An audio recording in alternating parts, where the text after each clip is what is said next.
Oh, yeah. This is the new 2024 Subaru Crosstrek. Yeah, this is all new. Today we're here in the Southern California desert where we're going to check out all the features and then go on an off-road adventure that's coming up right now on Driving Sports TV. Wow!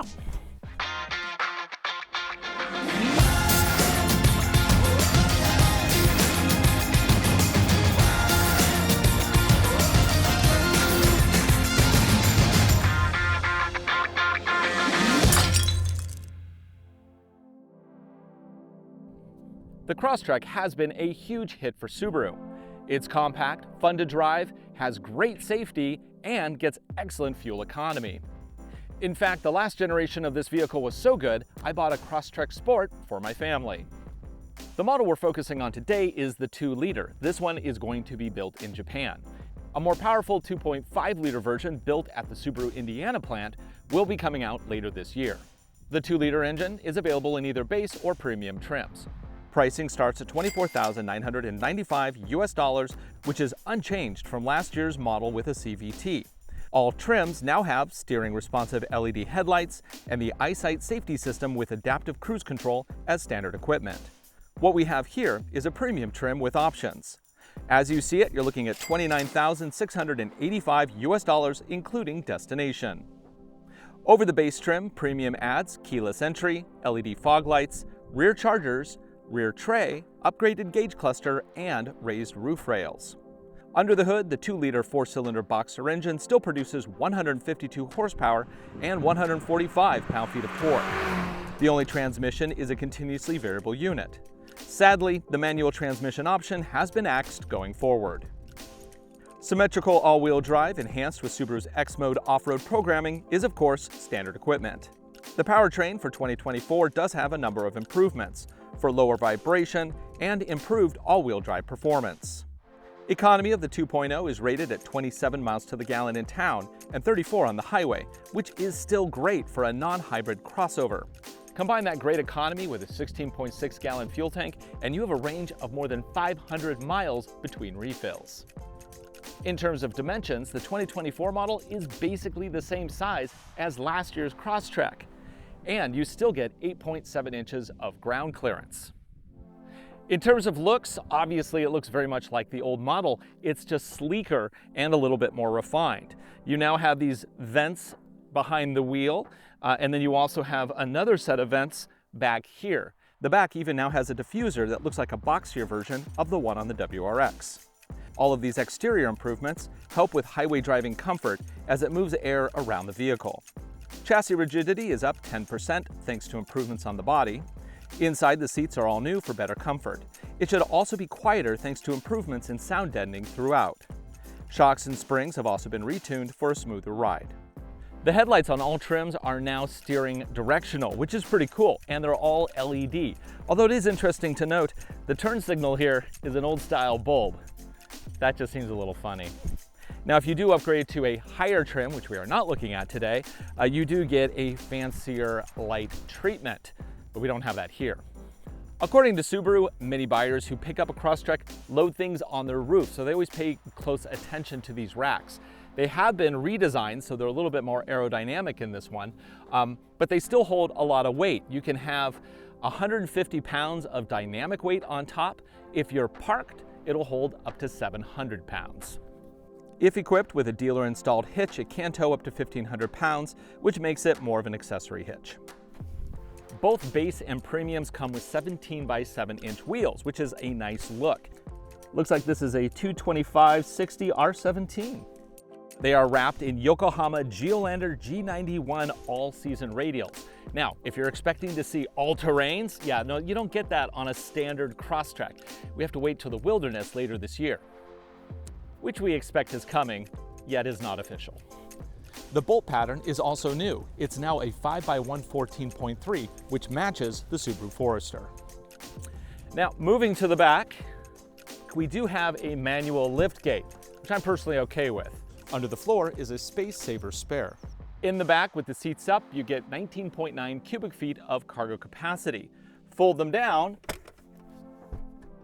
and you're looking at 54.7. A couple of things I want to note about this. The cargo tray is standard at this trim level. You can also option seat backs that match it.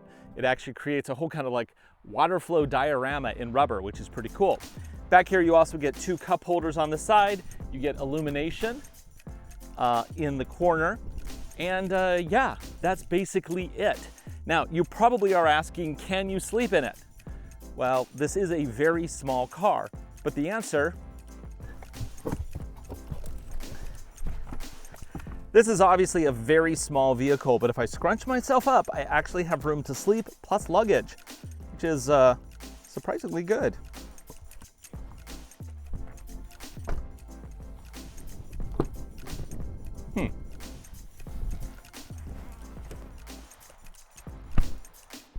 In the second row, we basically get what we had in the previous generation model. I do have enough legroom, which is great.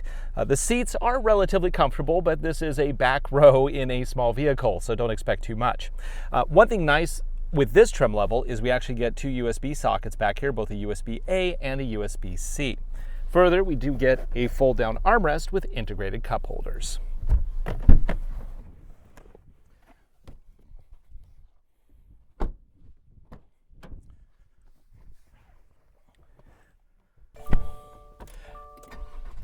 Push button start, which is really nice. For our gauge cluster, we have a couple of traditional dials flanking a small digital display, very similar to what we saw in the previous Crosstrek. The steering wheel basically looks like last year's Crosstrek. We have stereo integration on the left, and on the right we have control over the SI drive system, which is the throttle mapping programs. And then here we also have control over the adaptive cruise control.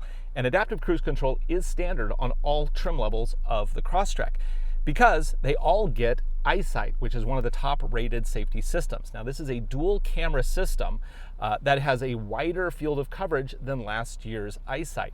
That is beneficial because it can see things coming in from the side now. Also, if you're adaptive cruise controlling around a corner, it'll continue to look at that car deeper into the corner to help you pace the vehicle in front of you. It's just a really cool system. Now here it is a little on the large side. This is a pretty big block and it does kind of obscure a little bit of upper view area, but I think that the exchange here is worthwhile because that is a great system. It will also steer around objects in the road. They have this like accident avoidance program, which is pretty neat, but that only works if you have EyeSight combined with the blind spot identification package. And we do have that on this vehicle. I do kind of hope we don't actually try it out by accident today. But since we're in the middle of the California desert, I think that's highly unlikely. Looking at the interior here overall, we have this massive 11.6-inch display, which, yes, it's straight out of the Outback. And I gotta give Subaru props for repurposing what is fairly high-end equipment in a compact vehicle. And though I've talked at great length about the design of this interface, I just don't like skeuomorphic design, and that's what this is, where they're doing little lighting and shadows to kind of make it look like it's push buttons, like real world push buttons, but it's not. I think it's kind of corny. I do like what they've done down here for the aircon though. This is like buttons should look in a digital display. They're big, they're easy to hit, they're responsive. That's really nice. And we do get dual zone. Down here in the aircon, they've redesigned this section of the screen and I think it looks pretty good. I like the squared off buttons. I kind of wish they would do more of that. And here you can control things pretty quickly. One thing I do like that they still continue to do with the large displays is that the dual zone climate, you have physical buttons as well as for defrost in the front and the back. That's really nice. Of course, you also get a tune dial and a volume knob. All really good things.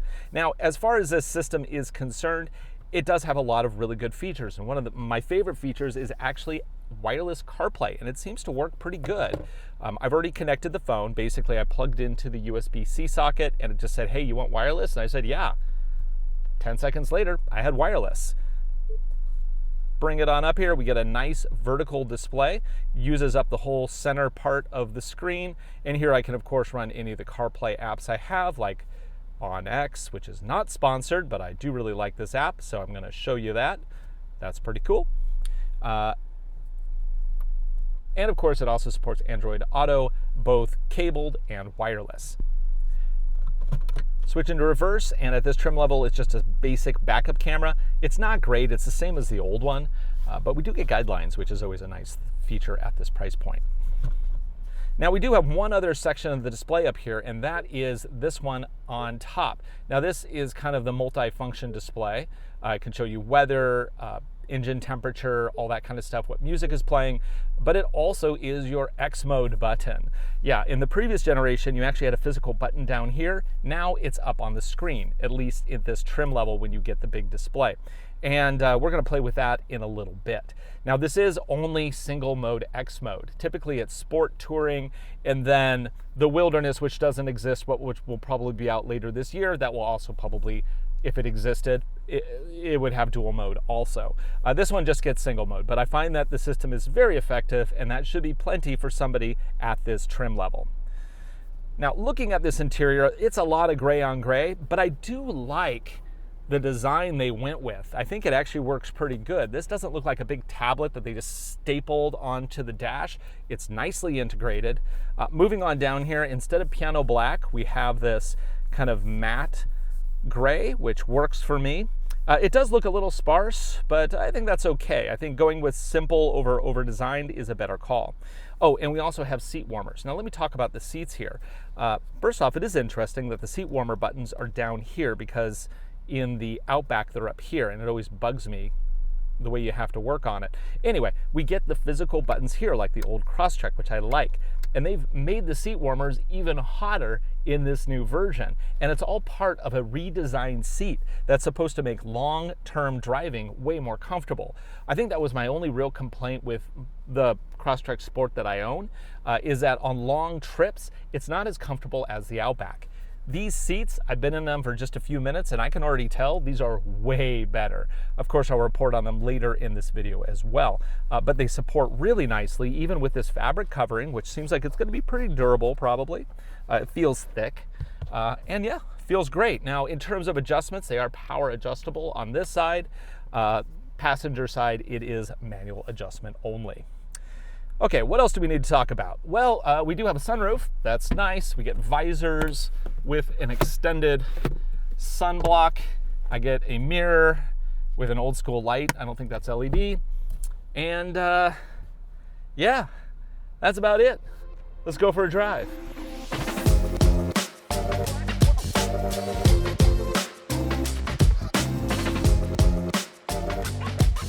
So one of the really nice things about the Subaru Crosstrek is that it is still small and tossable. It is just so much fun of a car to drive, and specifically on roads like this. Let's go ahead and turn off that traction control. Where is traction control? Wait a second, where'd they move traction control to? It used to be down here, but I don't see it. Oh, did they get rid of traction control? Settings. Let's not panic. Let's not panic. Vehicle control. Dynamic control. It's in the screen now. Of course it is. So let's start with a little drive here. I'm turned off traction control. Now, the suspension on this is a little softer than the old one, and I think it actually feels really good on this rough surface here. It's actually quite nice. Turn it up here. Okay, now let's see how tossable this is. I'm gonna come into the corner, come inside here, see if we can cross this up. Oh yeah. Woo! Oh, it does kind of get involved, but it's still very much fun to drive. Let's do that again, so you can get a little more sideways. Now, once I start rotating, I can feel the dynamics control kicking in to prevent the vehicle from basically losing control. But I do have enough play there to have fun with it. And that's what matters, right? And this does underscore the fact that it would be nice if they actually did offer a manual transmission still with this vehicle, but they don't. And really what that comes down to is sales data. If they're not selling, they won't make them. If everybody was buying them, they would totally continue making them.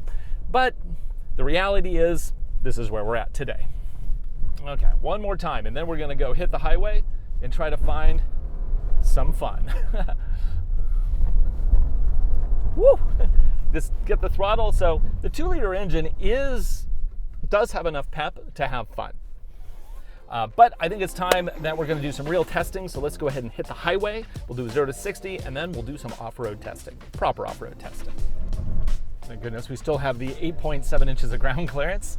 The approach angle ain't great. It's about 18 or so. And then the departure angle is actually quite good at about 30. So this road isn't perfectly flat, but I think we're going to try a 0 to 60 here because it's the road we've got. So I'm going to stop completely. I'm going to put it into SI Drive S mode, and I'm just going to hit the throttle. 3, 2, 1, and go. Oh, come on, you've got this. 40, 50, and 60, 9.21 seconds. So, you know, it's not fast, but for what people use this vehicle for, you got to remember 34 miles to the gallon, right? 34 miles to the gallon. 9.21, but 34 miles to the gallon. Even though this has a continuously variable transmission, it can emulate stepped gears, and there's 2 reasons to do that. First off, if you're going down a hill, you can use it for engine braking. But the most important reason is because it's more fun. So switching over, I can then use paddles up here to pick my gear, going into the corner, downshift, throttle in, and I'm in a much better kind of sweet spot of that little 2-liter engine. And the engine being so small does mean that you kind of do have to be in the good spot. Otherwise, yeah, you're not getting much power at all. But if you do wind it up and you keep that foot to the floor, it actually is kind of fun to drive, even on pavement. It just blows my mind that this thing gets 34 miles to the gallon on the highway. That is so good. And it's smooth and it's quiet. And that's actually another really surprising thing about this new vehicle is they said it was quieter, and yeah, it absolutely is. In fact, it's so quiet I could almost hear wind noise out there now, which was never a concern before because the racket from the inside kind of drowned it out. And it wasn't so bad, but you know, for a small car, you don't expect that to be particularly hush-hush outside of a luxury vehicle. But this one drives, it sounds, just everything about this is really, really good. So prior to this vehicle existing, I would have said always that you needed to get the Outback if you were doing long distance travel because the seats are more comfortable in the Outback and it's quieter. However, this new version of the Crosstrek, I would have no problem driving this from state to state. On the upside, also, you of course have adaptive cruise control with lane centering, which works just amazing. Add on to that the extra enhancements in the new eyesight system, and you have a vehicle that is just really, really good for the class. These full cycle revisions are really good because they get a chance to really touch on a lot of the aspects of the vehicle that need a little bit of, just improvement or refinement. A couple things that were kind of a little naggy about the old vehicle was it was a little loud on the inside. You could hear a lot more road noise. Also, the handling was good, but it could be better. In fact, handling can almost always be better. And then there's also the brakes, which I've never had a complaint about personally, but any improvement there is always good. So in this one, they've touched on all of those things. And they're incremental upgrades, but when you put them all together, you get a vehicle that actually just feels way more premium.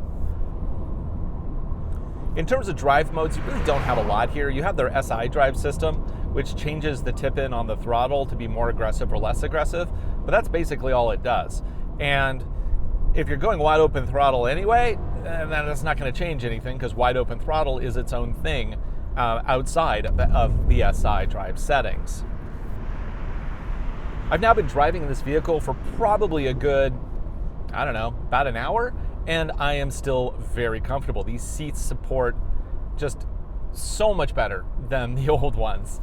I really like these seats, even though they're just simple fabric. But the fabric is nice, the padding is great, good bolstering on the sides, and of course improved seat warmers, which I'm not using today because it's 80 degrees and I'm in the desert, so you just don't need that.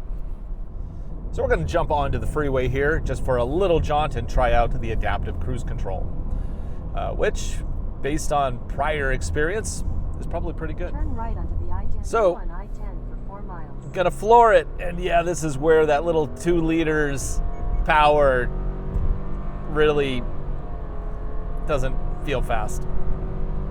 But once we're on the freeway and up to speed, come on, we can use the adaptive cruise control system. Now here I can set a target speed. First off, I'll turn it on, I'll set my speed, and then I can hit this little steering wheel here, and that makes steering active. Once I get my speed set, all is good, and now it'll pace the vehicle in front of me. Now while it's doing that, it'll also keep the vehicle centered on the road. And granted, this is a hands-on system. It is not designed to be an autonomous system, but it is really good at reducing fatigue on long trips. I'm going to take my hands off the wheel just so you can kind of see what it's doing. You shouldn't really do this, but you can see that it's actually staying centered on the road. And it's just using the cameras to do that, which is really neat. And immediately it says, keep your hands on the steering wheel, of course. Okay, let's try passing. Oh, come on, passing speed's a little slow. So personally, I own a Crosstrek Sport, which was the first version that had the 2.5 liter motor in it, and it really did transform the Crosstrek. As good as this version of the vehicle is, I still feel it needs that little bit of power bump that you get with the 2.5. So thankfully, there will be 2.5 versions of this vehicle, but not yet. And the reason for that is because these, the 2.0s, are built in Japan, and that production line is already underway. The 2.5 liter is for the US market only, so they're building it at their Subaru Indiana plant. It's going to be made here in the USA. And because of that, that production line hasn't started yet. That means that in a couple months, we'll finally get behind the wheel of a 2.5 liter Crosstrek. And hopefully, fingers crossed, we'll get a first look at the new Wilderness version, which is not officially a thing yet, but we know it's coming. Now that we've tested this in the canyons and on the highway, it's time to head to an off-road area where we're really going to test the all-wheel drive system and the X mode. So for the off-road portion of the test today, we are not going to air down the tires. The reason is I simply don't have any way of adding air to them, and we have an hour-and-a-half drive back to town. So here we are at an off-road park. This is says it's for Jeep people. So I'm hoping it'll be challenging. I've never actually been here before, but I've got high hopes. That new suspension soaking up the bumps pretty good. Okay, yeah, this is gonna be fun. The conditions here are obviously very dry. We're in the Southern California desert. It's rock, very sharp rocks. There's also a lot of dirt on top of the rocks. So you're dealing with just a lot of different conditions all at once. So the very first climb here, I think I want to show you what this looks like before I turn on X mode, and then we'll do X mode through the rest of the course. X mode, of course, is an enhancement for off-road capability, but I want to show you what we can do without X mode. It's pretty good. So you can see some wheel braking on the outside, but it's pretty subtle, and it just cannot get the power up. There's too much power leaching out of the wheels that have no grip. So turning on X mode, that will now be way more aggressive in braking those wheels that are spinning. It'll apply the brakes, which will then keep power within the system and then effectively go to the wheel that has grip. That's an oversimplified description, but it's kind of what's going on. So in this case, it helps channel what power this little 2 liter has to do more work. So now let's approach that, and we'll see how we do here with X mode on. You should see those wheels braking way more aggressively than they did before. We have to be careful, can't go too fast because we do not have skid plates, but we do have 8.7 inches of ground clearance. And it does it no problem. Okay, it was a little struggle, but that was a very steep climb.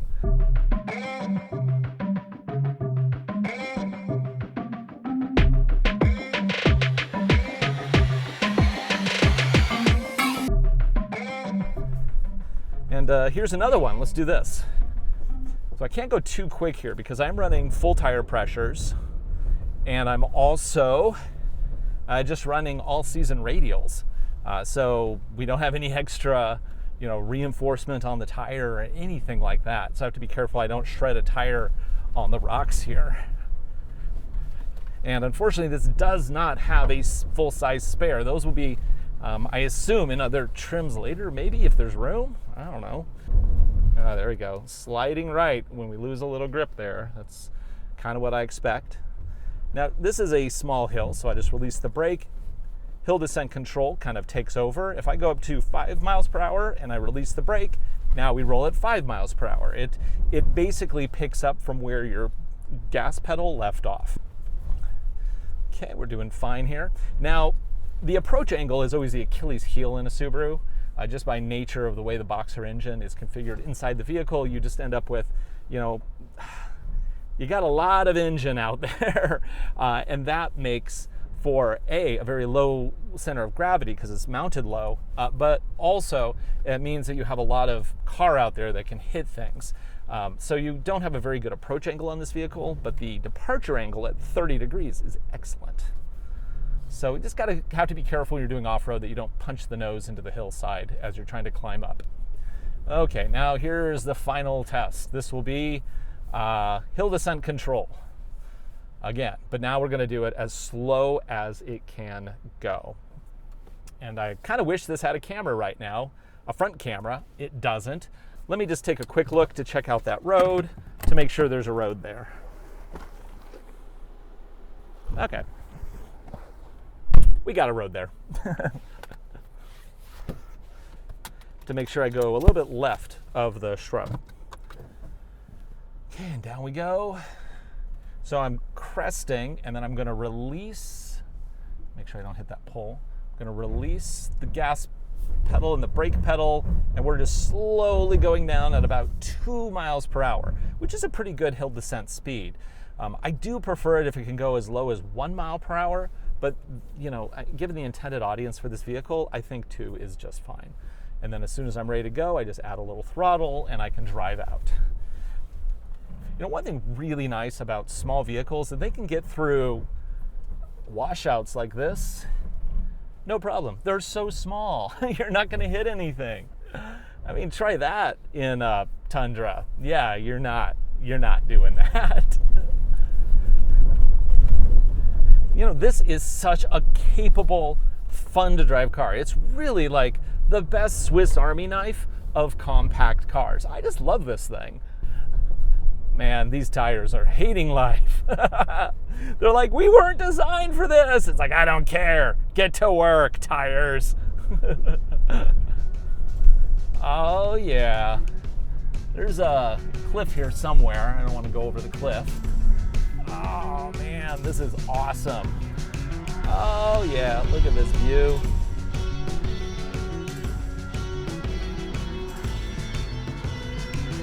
There we go. Make sure the parking brake's on. Oh yeah. So that is the 2024 Subaru Crosstrek with the 2-liter engine. With it, they really aimed to make a vehicle that was as capable as the old model, but now more refined. And they were just really successful on that front. Now, would I trade in my own personal Crosstrek Sport with the 2.5-liter engine for a 2-liter Premium? Absolutely not. To me, the 2.5-liter is a better engine for this vehicle. It gives you more power when you need it, which is basically all the time. So on that front, thankfully there is good news. There is going to be a new Crosstrek Sport with a 2.5, and there's also going to be a new touring trim as well, rumor mill says, as a wilderness edition, which I'm really looking forward to. That one might get me to trade in. We'll wait and see.